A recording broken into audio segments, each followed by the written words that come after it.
baik Peggy, baik yang lain, saya mencurigai bahwa bapak dan anak bapak bohong dalam kasus ini. Saya makin yakin dugaan kuat saya. Seru 2 lawan 1. Itu dalam netizen apa lagi ini? Ini Pak.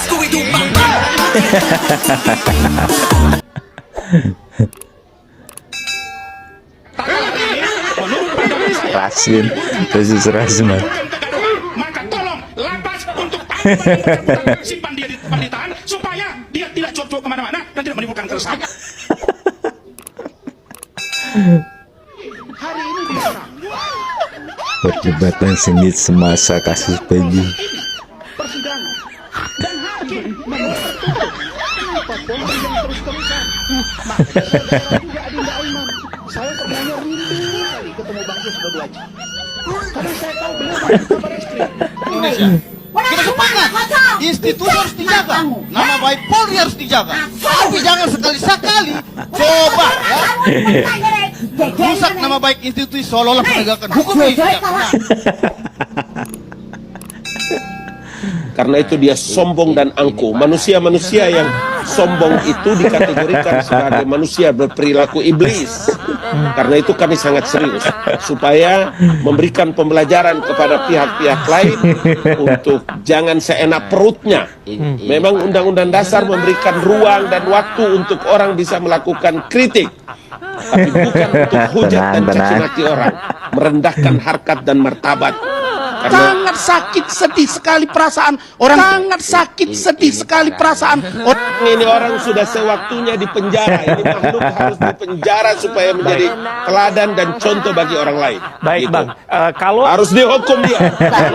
Ya, ini Masalah hukum, masalah hukum, ya, masalah hukum. Karena saya tidak mau. Baru hari Saya ini orang ada yang- juru bicara. Saya orang yang Ada bukan bang, bukan. Ada juru bicara Bang, lain saya- yang kenal ini.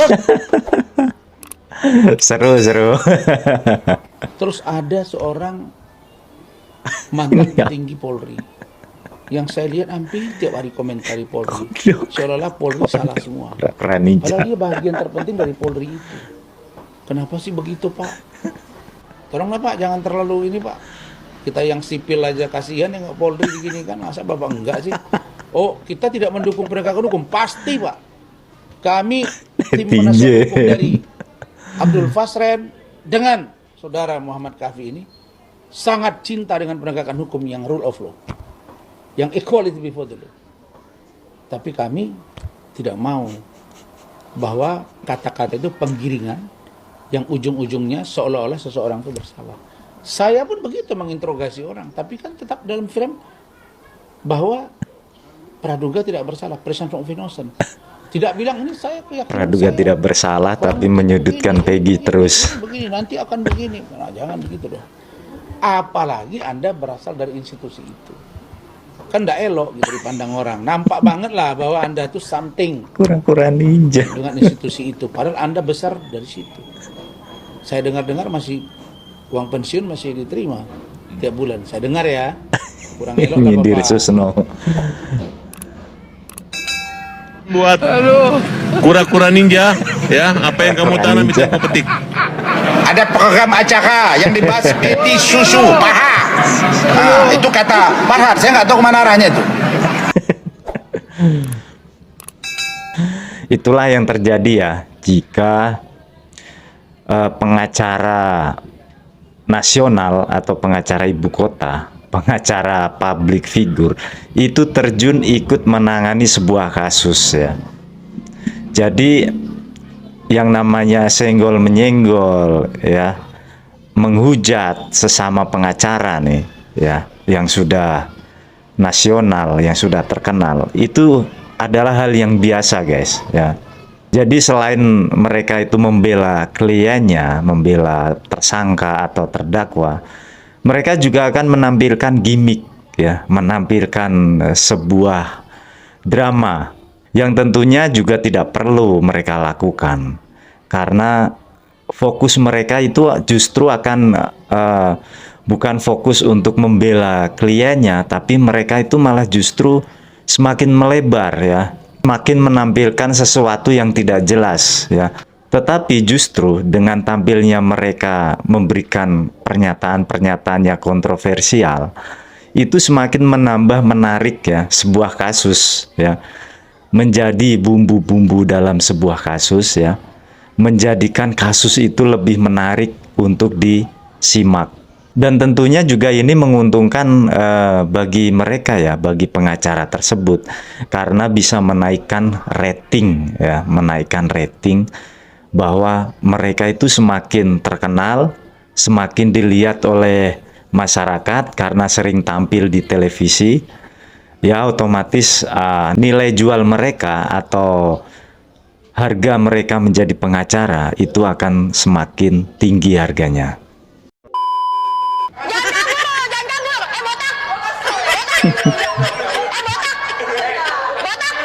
Denis ya, Asman. Si botak lawan Denis saja kabur. Parah ya. Ini sama ya. Rasman dapat musuh yang sepadan, guys. Saya percaya dia dokter, saya percaya apa kata dia, percaya aja dia dokter. Saya percaya si Rasman Nasution itu sarjana agama, tapi gua dia buktinya lah. Kalau gua nggak ngomong, gua mana mungkin ngomong sih kalau nggak ada buktinya. Rasman Arif Nasution itu sarjana agama tapi suka nonton bokep, sama kalau bukti nggak demen ke klub-klub malam tapi suka sama gue. Kacau. Wah, ini bongkar rahasia ini. Katanya tim pencari fakta, tapi nggak baca BAP-nya. Katanya tim pencari fakta, ternyata cuma pansos saja. Bubarkan saja, cuma buat pusing kepala. Wajah tampan sangat mempesona. Di balik pintu hati tersimpan rinduku. Matamu berpana asmara, bibirmu bak peladak madu. Aduhai, stop, kau mencuri hati. Kalau orang bertato sampai beberapa biji tatonya, menurut saya itu ada yang menurut saya ya, pikiran saya ini kok bagi saya itu kurang baik. Kurang baik. Nah, jadi kalau sekarang dimunculkan citranya itu sebagai orang yang sangat suci, sangat bersih, sangat tawadu, kok kayaknya saya kurang yakin. Saya nggak menuduh. Nah, kemudian ketika dialog hari Selasa itu di salah satu TV swasta, ketika diwawancarai oleh hostnya, itu saudara Peggy mengakui bahwa dia salah satu pendukung sepak bola, termasuk nama orangnya gitu. Sayangnya saya tidak diberi kesempatan untuk berdialog dengan beliau karena dilarang oleh hostnya. Saya paham kalau Rasman yang bicara nanti dianggap menginterogasi, tapi di TV sebelah itu wawancara Kak, dialog. Nah, ada kesempatan narasumber tuh dialog. Nah, saya sebenarnya pingin saya tanya. Rasman. Aduh, Rasman orang tato di Rasman. lagi. Emang salah apa sih orang bertato? Nih, gue Dr. Firdaus bertato tuh. Kampungan banget tuh. Makanya kalau minum pil kita jangan 7 butir satu hari. Aduh. Susah nih Rasman Arif Nasution nih, pengacara leher begini nih. Suatu saat ketemu gue loh. Mudah-mudahan Kang Deddy Mulyadi nunjuk gue sebagai pengacara. Ya, biar gue jitak. Gregetan banget gue. Si Plontos. Jangan begitulah lo menghina orang bertato lo. Hah? Leher lo aja nih kayak Jack John nih. Lo tau Jack John. Main Jack John dulu yang dono kasih dono gini. Tuh leher lo. Ini gue bertato nih, jangan menghina nih badan gue tuh bertato tuh. Tuh semua bertato tuh. Gue satu badan bertato, kaki gue bertato. Kalau lo menghina orang bertato lo sama aja menghina gue gitu loh Rasman ya. Lo jangan begitulah. Lo urus dulu leher lo nih. Lo main film bonono sono. Iya bos. Ini bos. Jadi kalau kita itu tidak bisa ya menghakimi seseorang dia itu bertato ya, bahwa orang bertato itu selalu tidak baik ya, selalu dikait-kaitkan dengan kriminal. Itu tidak bisa, bos. Mungkin dulu ya pada tahun 90-an lah, 80-90, mungkin orang yang bertato itu bisa dikait-kaitkan dengan kriminal. Tapi semenjak tahun 2000 ke sini itu tidak bisa lagi, bos. Apalagi sekarang itu menurut saya ya, bahwa tato itu adalah sebuah seni ya.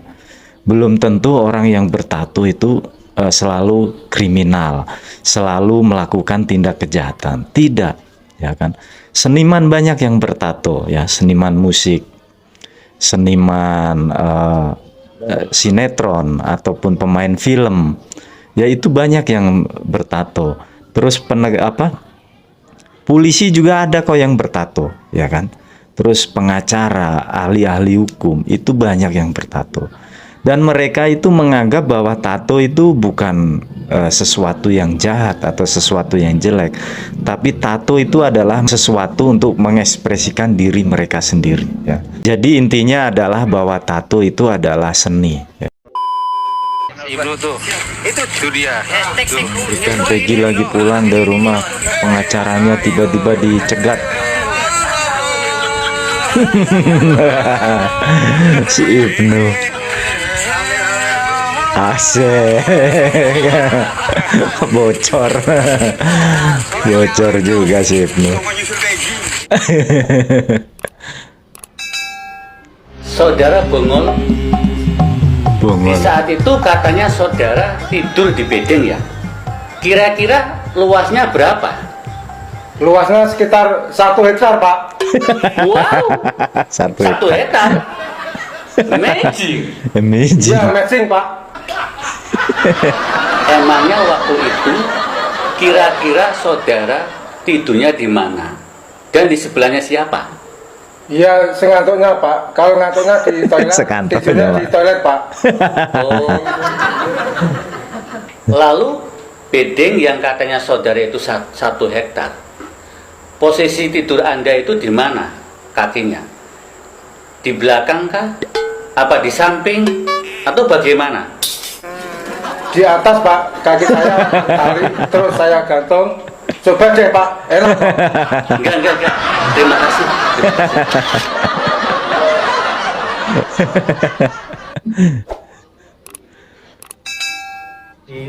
Saya harapkan jadi nggak sama kali kecanggungan, tidak ada sama kali keributan atau ibaratnya keles. Jadi kita semua belajar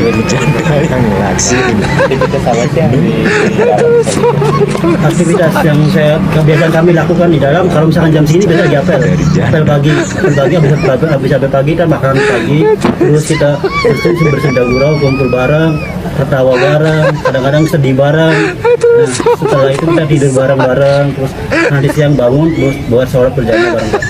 Mas ini kan dijadikan tersangka, bahkan polisi meyakini Mas Peggy sebagai pelakunya dan bahwa berkeyakinan ada tato juga. Ini bisa dijelaskan, Mas? Oh ya, benar, mereka kan beralibi bahwa meyakini bahwa saya pelaku utama, pembunuh, pemerkosa, penyuruh dari pelaku lain. Namun alhamdulillah pribadi saya, karena saya tetap mencoba pada pendirian saya bahwa saya tidak sama sekali tidak pernah melakukan kejahatan seperti itu.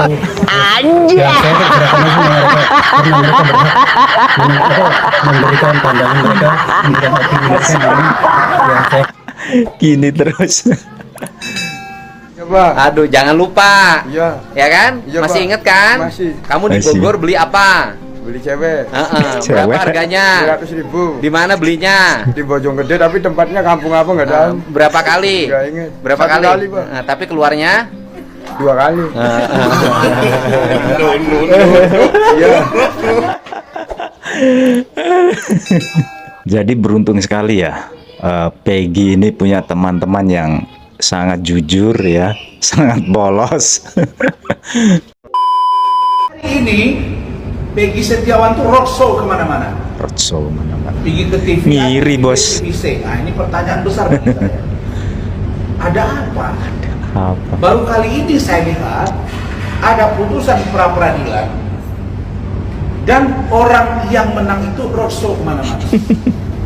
Kalau memang ini pure untuk kepentingan pribadi seorang Peggy Setiawan, cukuplah sampai di situ, Kak. Ini menghadiri beberapa TV wawancara. Kan TV-nya yang Salahkah udah. itu? Tidak. Tapi kita melihat bahwa dugaan saya bahwa ini ada dugaan yang memboncengi dan depolitisasi untuk mengganggu keberadaan petinggi Polri. Kok kayaknya saya hampir yakin. Terlalu Karena jauh itu kau saya mulai pikirnya. mengamati, ada apa ini dengan seorang Peggy Setiawan? Kenapa? Karena kalau saya secara jujur melihat bahwa ya sangat tidak lugu menurut saya, sangat tidak polos menurut saya seseorang itu dengan bahasanya, tapi kalau dilihat dari fisiknya, menurut saya kalau orang bertato sampai beberapa biji tatonya, menurut saya itu ada yang menurut saya ya, pikiran saya ini kok bagi saya itu kurang baik. Peggy Setiawan tuh roadshow kemana-mana, pergi ke TV A, TV B, TV C. Ah, ini pertanyaan besar bagi saya. Ada apa? Ini tanggapan netizen gimana Baru kali nih? ini Dengerin saya nih Bang lihat Rasman. Ada putusan pra peradilan dan orang yang menang itu roadshow kemana-mana. Kalau memang ini pure untuk kepentingan pribadi seorang Peggy Setiawan, cukuplah sampai di situ, Kak. Ini menghadiri beberapa TV wawancara. Ketawa.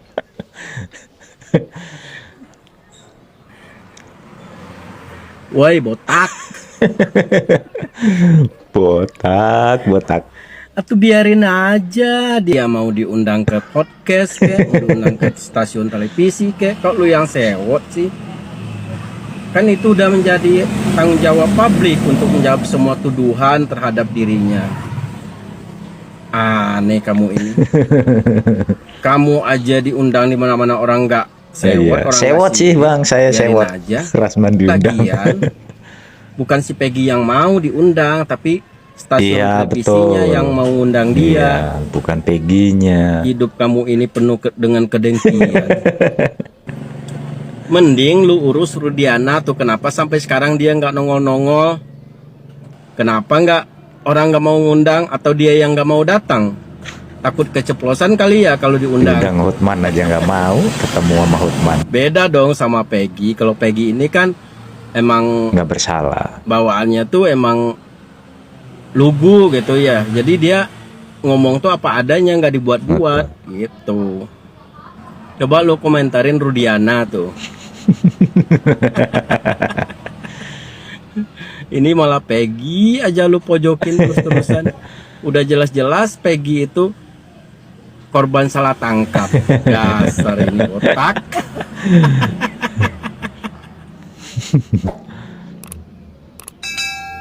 Jadi aneh sekali ya Bang Rasman ini. Peggy diundang ya roadshow kemana-mana, ke televisi A, ke televisi B, diundang di podcast, di channel YouTube sini ya, channel YouTube situ. Kok kenapa dia sewot? Kenapa dia tidak terima? Bahkan malah dia mengaitkan bahwa ini ada politisasi yang mengarah untuk menjelek-jelekan atau ingin menyudutkan pemimpin petinggi Polri. Menurut saya pemikirannya Bung Rasman ini terlalu jauh ya. Masa sih Peggy dipakai untuk menjatuhkan petinggi Polri? Lagian yang ingin Peggy tampil di TV ataupun di podcast itu kan bukan Peggy. Yang menginginkan kan stasiun TV ya kan, terus yang punya channel YouTube. Kan itu yang inginkan. Karena apa? Karena sosok Peggy ini menarik untuk diulas ya. Supaya apa? Supaya Peggy ini bisa ya mengklarifikasi bahwa dia itu benar-benar tidak bersalah gitu loh. Tuhan itu punya hak ya, punya kuasa untuk membolak-balikan nasib seseorang yang dulunya dihina, dulunya dijatuhkan. Sekarang mungkin Peggy lagi diangkat derajatnya oleh Allah Subhanahu wa taala. Amin ya rabbal alamin. Oleh apapun putusan berikutnya sepertinya mengikat dengan putusan ini. Ini apa-apaan? Kemudian memerintahkan kepada termohon untuk menghentikan penyidikan terhadap perintah penyidikan kepada pemohon. Apa urusannya memerintahkan penghentian? Boleh, tapi untuk bagaimana berikutnya akan jalan, tunggu SP3, dan itu harus ada penetapan dari Kapolda untuk menyatakan bahwa di SP3.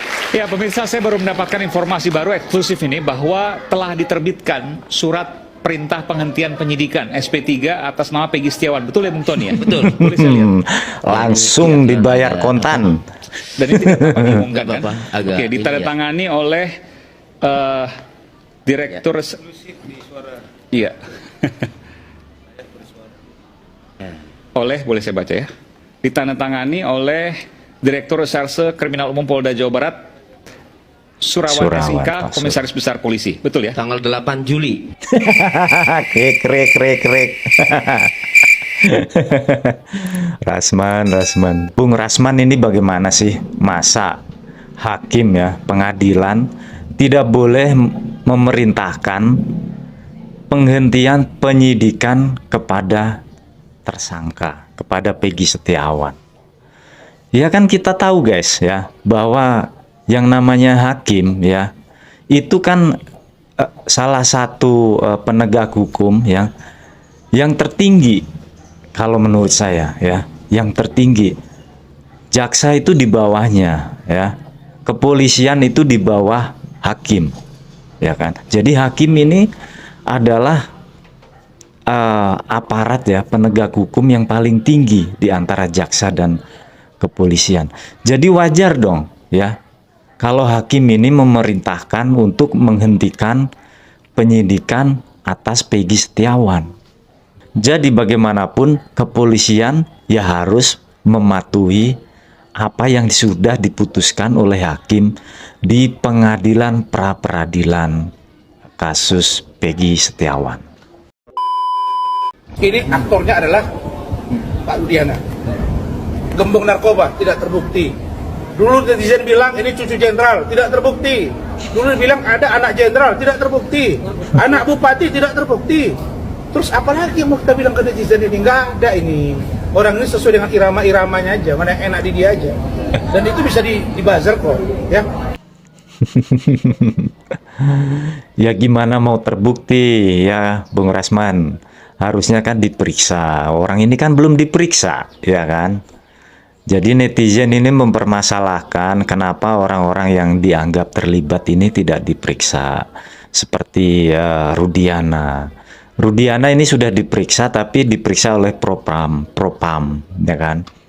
Tapi hasil dari Propam itu menyatakan bahwa itu Rudiana ini tidak melanggar kode etik. Tetapi ya, menurut masyarakat Ibtu Rudiana ini jelas-jelas melanggar kode etik.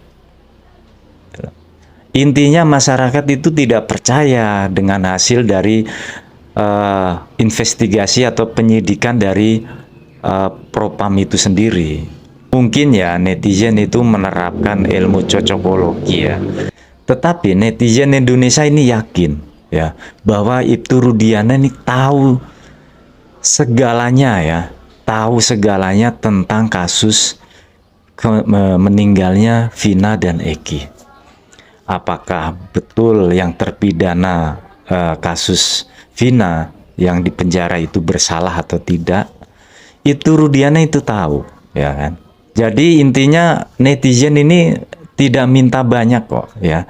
Netizen juga tidak akan melebar kemana-mana, tidak akan menuduh kemana-mana, tidak akan curiga ke A si B, ke si C, ke jenderal ini, jenderal itu, ke bupati ini netizen tidak akan curiga ke situ kalau Ibtu Rudiana muncul ke publik memberikan keterangan, memberikan kesaksian ya yang sebenar-benarnya dan sejujur-jujurnya. Oke guys, itu tadi ya video yang bisa kita reaksi pada kesempatan kali ini. Semoga bermanfaat dan ya bisa menghibur kita semua. Jika ada yang salah dari kata-kata saya, kurang lebihnya saya minta maaf. Kita ketemu lagi di video selanjutnya. Terima kasih. Wassalamualaikum warahmatullahi wabarakatuh.